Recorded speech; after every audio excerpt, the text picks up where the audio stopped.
Hello, এত ঠান্ডায় আমি রান্না করতে পারবো না। বাজার থেকে আসার সময় 2 প্যাকেট বিরিয়ানি আনবে, ঠিক আছে? তুমি বাড়িতে রান্না করো না বলে আমি খেতে পাই না বৌমা, আমিও বিরিয়ানি খাবো। বিরিয়ানি খাবে? কত শখ, দেখলে গা জ্বলে যায়।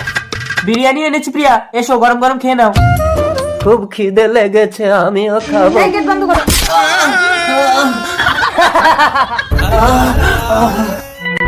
কালীচরণ মন্ডল কে আছে? আমি কালীচরণ। লটারিতে আপনার নামে 1 কোটি টাকা বেঁধেছে।